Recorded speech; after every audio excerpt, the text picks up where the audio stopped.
Hi, Sharon. Hi, welcome to Marinations. Well, I'm glad to be here. Thanks for coming out to China Camp on such a beautiful day. You're welcome. What's a good place to be on a beautiful day? Absolutely. So can you tell me a little bit about what brings you to China Camp, what your relationship is to this place now? Sure. I've lived in San Rafael for more than 30 years, very close to the park.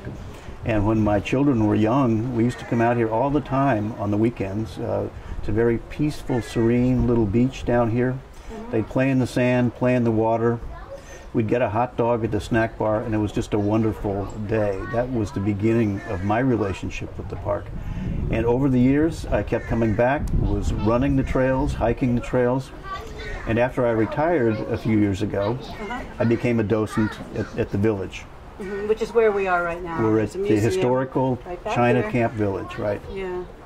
So, if someone sees this and doesn't know anything about this place, could you please put it on the map for them and tell them what we're talking about? What is China Camp? Right. China Camp is a 1,500-acre state park on San Pablo Bay, very close to the city limits of San Rafael. So it's an urban oasis, really, in, a very peaceful oasis in an urban environment. And it's not just the hiking trails, the biking trails, the kayaking out here. I think what really makes this place special is where we are right now, and that is the historic village. This is a restored Chinese fishing village from the 1870s. I see a lot of very old buildings that are somehow still standing, and I know there's a cafe, a little store kind of, and there's, what was this village? It's a really interesting story. There were a lot of Chinese immigrants, mostly from southern China, that came over to work during the gold rush. They stayed to work on the Transcontinental Railroad.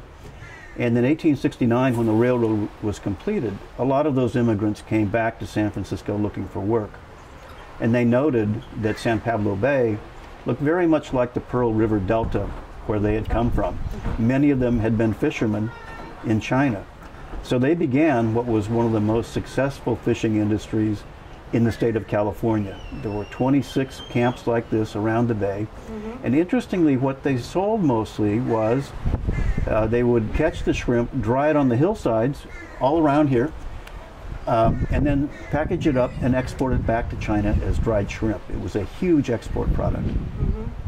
Well, we, on Marinations, prior to this, we interviewed Frank Kwan. Right. And Frank Kwan lives here at China Camp. Can you describe a little bit about what the meaning is of Frank Kwan living here? Who is he? Right. Well, Frank Kwan's grandfather actually started a general store out here in about 1890. And I think it's important to emphasize that this was a thriving village in the 1890s. There were schools, there were stores, a barber shop, lawyers, and Frank's grandfather came from San Francisco and opened a general store here. And his sons actually began the shrimping industry themselves. They became involved in the shrimping industry as well. And Frank has lived here ever since he was born. He's 85 years old, spent almost his entire life here.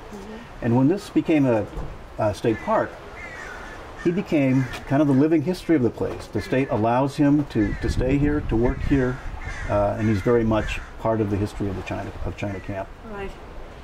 Yeah, when we spoke with him, we were saddened to understand from him that the shrimp are practically gone from this area. That I thought it was pollution. He said it's not pollution. It's mainly the water allocation, that the water has changed, whether fresh water in balance with salt water, and then it's coming down from the delta, and it has changed what's here. So it's very nice and clear now, but that's not what the shrimp want. The shrimp need a combination of fresh water and salt water. And with so much of the delta water being shipped south, the salinity of the bay has increased dramatically. So that's the primary reason. But also there's been loss of marshland. The shrimp need to mature due to development, pollution in the bay. So it's a series of factors. But Frank is absolutely right. What was a thriving fishery before is almost gone now. Yeah, and I could feel it from him. It wasn't like reading it in a book or even seeing a video or something on your iPad, it was a real person talking about his real experience. Absolutely correct. I mean, Frank continued to shrimp up until the 1970s. He was still able to catch enough shrimp to make a living. You know. What has happened to China Camp in the last few weeks even? When we were talking to Frank, we didn't know if the place would survive because the governor had determined that a lot of state parks are going to get closed down, and this was on the chopping block. So how in the world, I mean, I heard that Friends of China Camp has somehow miraculously pulled it out of the fire. How did you do that? Yeah, it's a really interesting story. I remember Friday the 13th in July of 2011, the notice came from the state that 70 parks were going to close. And we were frankly shocked that China Camp was on the list, just because it is so heavily used and it's such a popular place. So a group of us, Friends of China Camp, an organization which has been around for years and staffs the museum and provides some funding for education programs, had to essentially reinvent itself. So we've gone from 25 members then to 1,200 members now, and we've raised close to $250,000 in funds since just the beginning of this year. Incredible. So, and that comes from just tremendous community support. People love this place. We've had foundation support as well, but most of the money has come from individual donors who simply refuse to see this place go away. So we're very gratified by that. Wow. Yeah, one felt kind of hopeless or helpless finding out that it was going to go, and it felt inevitable. And I'm just so glad this has happened. I know that the federal government has taken over Tomales Bay, I think, and Samuel P. Taylor. They're helping keep those parks going, primarily because they're so close to the Point Reyes National Seashore, and there would be an impact on those national seashore lands if those parks close. So they are helping fund those parks. Can you delineate like a worst case scenario if this park closed? First of all, how in the world do you close a park where you have a public road running right through it? Exactly.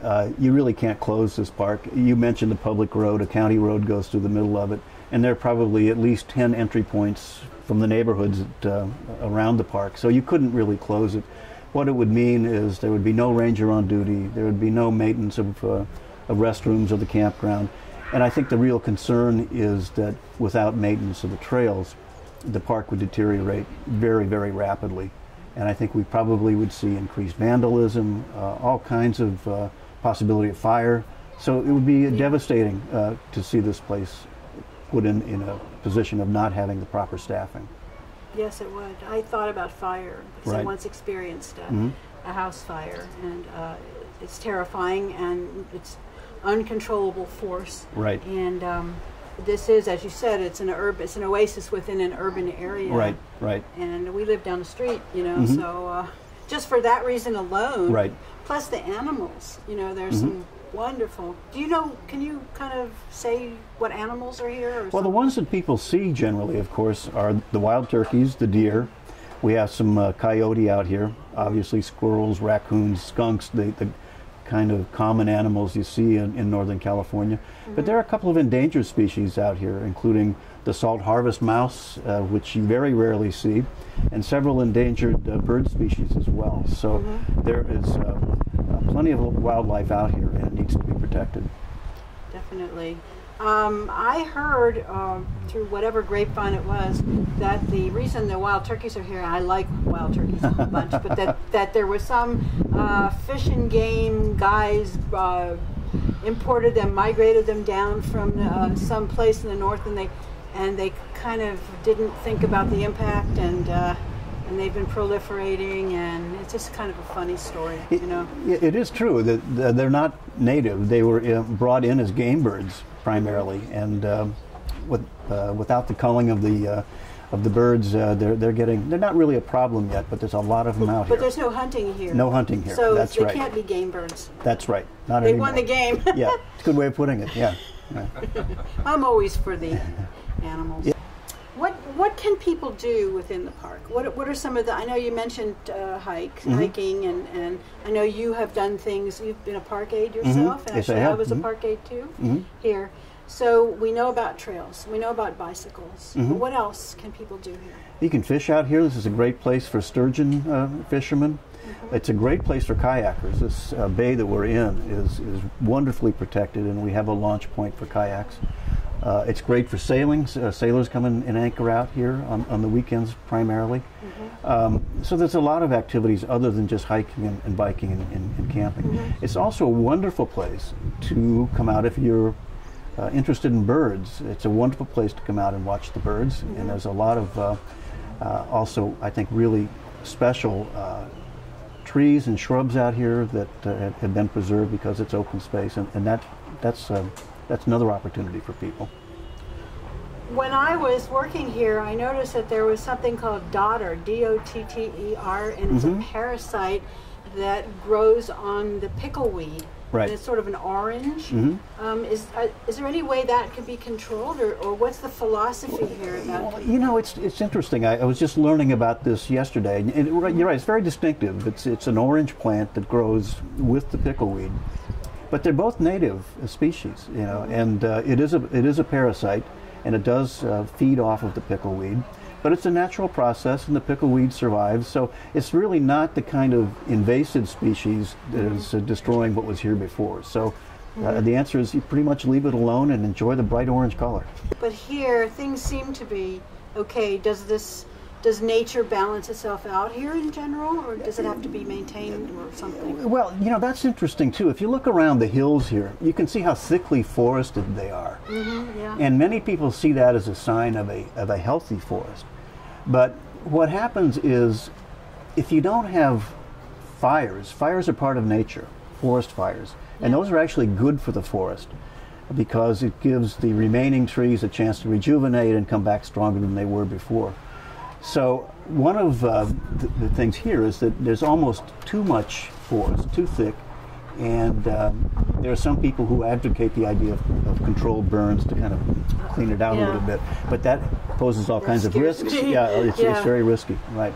And of course, the other problem out here is sudden oak death, which is killing a lot of the oak the oak trees. One now. I just see a skeleton of an oak tree. Right. But it doesn't get all of them. So. Doesn't get all of them, and that pathogen is in other trees other than oaks, but the oaks seem to be the one that react that way, that die fairly quickly. So what's going to happen in the future?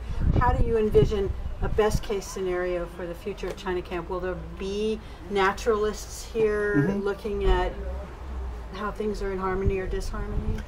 Yeah, and in fact, we're working with, the park is working with Dominican College specifically on the sudden oak death issue. They're doing research on that. But you raise an interesting point. I think when we decided, Friends of China Camp, to attempt to run the park as a nonprofit, we want to expand programs. So we want to train more naturalists, more historians. We want to make sure that this park is accessible to everyone, including families that don't come out here as often as others. And we're working, for example, in San Rafael with some groups in the canal to make sure that those kids get out here and enjoy. Some of them might not have ever known it's here. Right. So we want to expand programs, and I think that's great. I think that's our idea, is not just to maintain it, but to make it in some ways better. And we are looking forward to the day when the state comes back and takes over the park. But we hope we will have established some programs that will continue after we leave. Excellent. I mean, that's what democracy, supposedly with a small d, I guess, or a big D, is supposed to be all about. You know, that we, the people, get involved. And I don't know, I've met Jerry Brown, but I don't know him now. I don't know what his thoughts are about this place now. I know he was on the list. But I also know he signed it into existence yes, he in the did. 70s. That's the 1978. The younger iteration of Governor Brown. That's correct. So, you know, it must be a complex set of thoughts he has when he thinks about it. Yeah. Now that China Camp, and we're speaking in July, sort of mid-July, and there's going to be a transition. I know. I think that the rangers that are here are going elsewhere, not too far away. You can Right. to Tamalpais, but there won't be here. There'll be a different ranger. What else will happen? Do you know who that ranger is? No, we don't, and we should probably talk a little bit about that. Is because of some recently passed legislation, qualified nonprofits like Friends of China Camp are eligible to apply to run a park, and we submitted our plan, and it was accepted. And our plan calls for our working very closely with the state. So we obviously need staff like rangers and maintenance people. So we essentially contract with the state to provide those rangers, maintenance staff. So we don't really know who is going to be hired. We'll leave it up to the state to make those decisions for us. But the park aide, one particular park aide I know is here. I think you mentioned will be staying on. She will be staying. Yeah. Right. And then there are people, if you've ever camped out here, if you're one of those who knows China Camp, you can camp out here.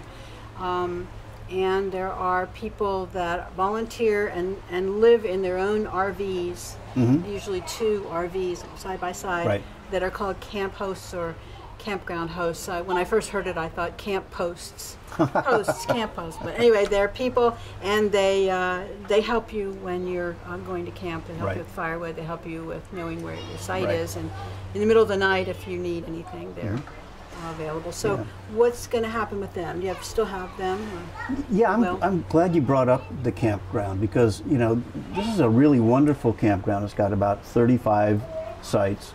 And again, we're right in the middle of an urban area.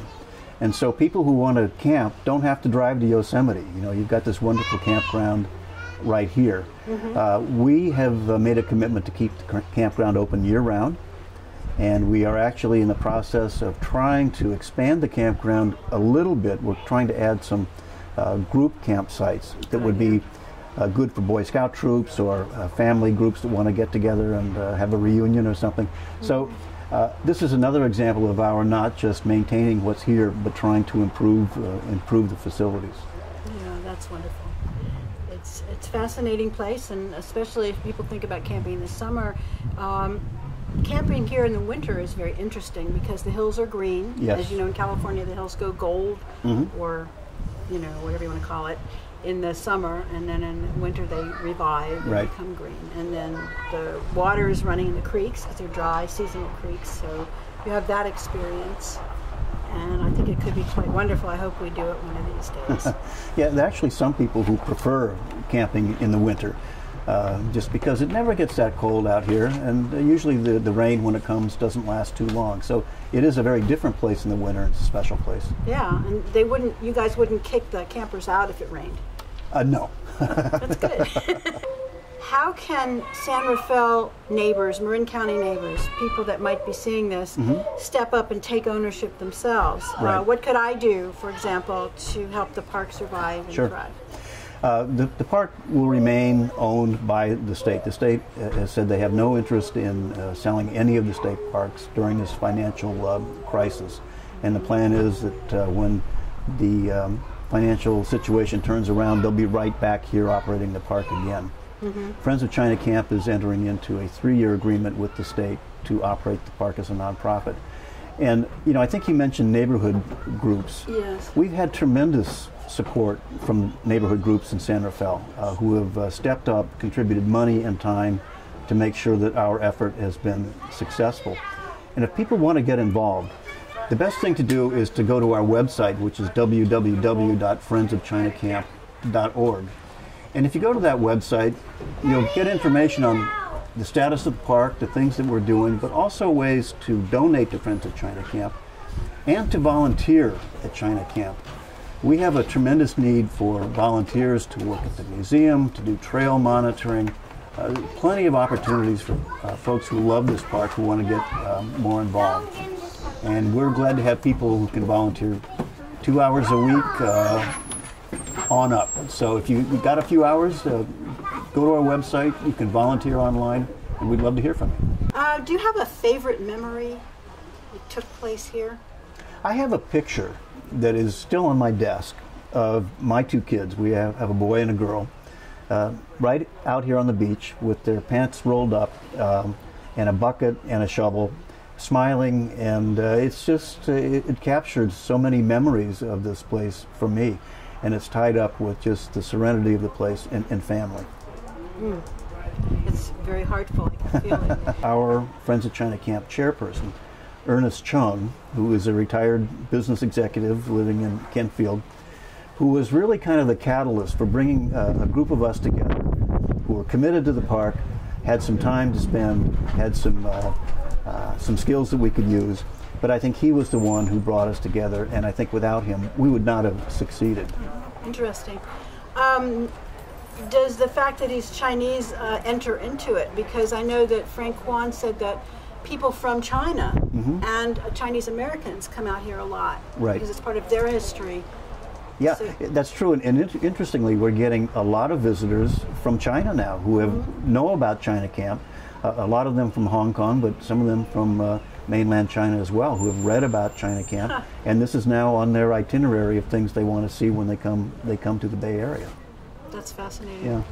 Yeah, Frank had mentioned that. He said, "Oh, Angel Island. You know, people think that's the focus, but that's," he said, "that's federal. This is California. Yeah. This is state." Yeah. I mean, this really is a unique chapter in California history, and I think one of the really gratifying things for me is to get the school kids who are studying California history in 4th grade coming out here, taking a tour of the village, and learning about the history of China Camp. Well, there's also a little workshop where they were building boats, and I think the Grace Kwan, named after Frank's mother, is a Chinese junk done in the traditional way. I know we have filmed that at the time that it was being built. Right. And then there was a man here, I forgot his name, John, I think. He was building another boat here. Right.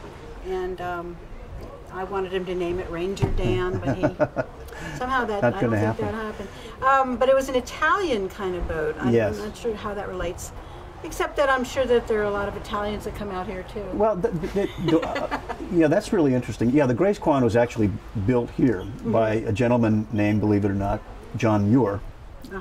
And that was his master's thesis at Sonoma State. And so he got... no relation to the... No relation to as far as we know. Yeah. But he was able to find the remains of some of the junks out in the sand out here, buried, you know, and he worked from those. He actually went to China and studied traditional Chinese boat building. Wow. So with a staff of volunteers, he built the 40-foot Grace Kwan right here under the trees. And it's now an important part of China Camp. But you mentioned the Italian boat. It's a double bow boat that's called Monterey style is what that's called. And there's one here on the beach. You can see it sitting right over here. And Frank Kwan actually used that. In the 1920s, they kind of changed their method of catching shrimp. Before they would put plant bags into the sand and let the tide bring the shrimp into them. They used motorized boats, and then they would actually drag a net behind the boat. It's called trawling. And so that's the Monterey, and John is actually building a replica of the Monterey in the shop right now. So it's actually part of it is part of the history of this China Camp. place. Yeah, clearly, yeah. That's fascinating. Frank Kwan runs the cafe. He makes a wonderful shrimp salad. It's the best. Yeah. But it's not from local shrimp.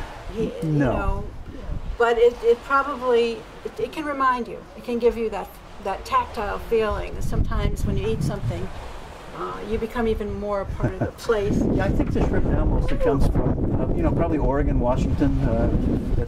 But it definitely is not from the Bay here anymore. Right. Are you out of the woods, or do you still need more money, and do you still need more attention to keep it going?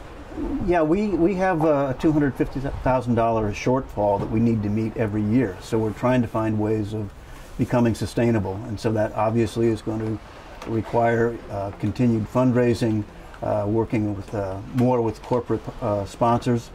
So we're not out of the woods yet, and I think we feel really gratified to have come this far, but we have a long way to go before we can claim success. Can you please fill us in on some particulars of how you guys came to be able to gather enough funds to save this place? Yeah, we're not really nonprofit people, the people that are in Friends of China Camp. We come from various backgrounds, but it seemed to us the first thing to do was educate the public, to let the people of Marin know what was going on. Many people didn't know the park was closing.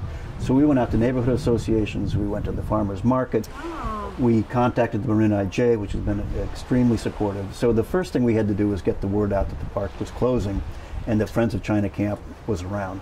And then it started with individual donations, anywhere from $15 up to $1,000. And I think that was more a reflection of the concern in the community than it was our fundraising skill. People loved the park. And so it started with individual donations. And then we moved on to, we got a grant from the Marin Community Foundation, Marin Chinese Cultural Association, California State Park Foundation has given us a grant, and we have a couple more in the works. We also have had a couple of very successful fundraisers, one at Yetwa in San Rafael, and a wonderful event recently at the Marin Maritime Museum in San Francisco. So it's been a combination of individual effort and grants and fundraisers, and it's been a wild ride, let me tell you. And even in the midst of the economic downturn or climb up from the downturn that we're going through now, you can see that when people's hearts are in something, when they really care about something, they don't want to just let it dissolve. No, they can do anything about it. That's absolutely right. Yeah. And people dug deep, and the park means a lot to them, and they found a way to help us out. I would say that the park is open. We encourage people to come out. Isn't that great? And even being able to say that, we think is a tremendous accomplishment. It is. And I also have to say that we could not have hoped for better partners than our partners in the state. They want to see this park open as much as we do, the state park folks. They've been wonderful. Without them, we wouldn't have been able to make it. But the park is open, we're here, and we have struggles ahead of us, but we're going to enjoy the moment for right now. Thank you so Sure. much. Yeah. Steve Deering, Friends of China Camp. And you can be a friend of China Camp too. It's Please very do. easy. All you do is go to...